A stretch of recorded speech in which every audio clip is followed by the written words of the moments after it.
ഞാനും നിങ്ങൾക്ക് മുമ്പിൽ ഇത്തരത്തിലൊരു വീഡിയോയുമായി വരാനുള്ള കാരണം ഇന്നത്തെ ദിവസത്തിന്റെ പ്രത്യേകതയാണ്. ഇന്ന് ഫെബ്രുവരി 28 ദേശീയ ശാസ്ത്ര ദിനം. ഭാരതീയരായ നമുക്ക് അഭിമാനകരമായ ദിനം. ഭാരത ശാസ്ത്രജ്ഞൻ CV രാമൻ പ്രകാശത്തിന്റെ വിസരണവുമായി ബന്ധപ്പെട്ട രാമൻ ഇഫക്റ്റ് 1928 ഫെബ്രുവരി 28 പ്രസിദ്ധീകരിച്ചതിന്റെ ഓർമ്മ ദിനം. ഇതിന് അദ്ദേഹത്തിന് 1930 നോബൽ സമ്മാനവും ലഭിച്ചു. ശാസ്ത്രം കേവലം ലാബുകൾ ഒതുങ്ങേണ്ട ഒന്നല്ല, അത് നമ്മുടെ ദൈനംദിന ജീവിതത്തിന്റെ ഭാഗമാകേണ്ടതാണ്.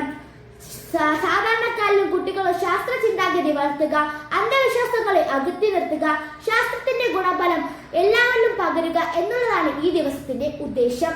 വികസിത ഇന്ത്യയിലേക്കുള്ള വഴി ശാസ്ത്രത്തിലൂടെ മാത്രമാണ്. ചോദ്യങ്ങൾ ചോദിക്കാൻ ശീലിക്കുക എന്നുള്ളതാണ് ശാസ്ത്രത്തിന്റെ ആദ്യ പാഠം. അന്ധവിശ്വാസങ്ങളും അനാചാരങ്ങളിലും അടിമപ്പെട്ട് കിടക്കുന്ന ഇന്നത്തെ സമൂഹത്തിന് ശാസ്ത്ര പുരോഗതി അനിവാര്യമാണ്. എല്ലാ കുട്ടികളെ പോലെ തന്നെ ശാസ്ത്രദിനം എനിക്കും പ്രാധാന്യമേറിയതാണ്.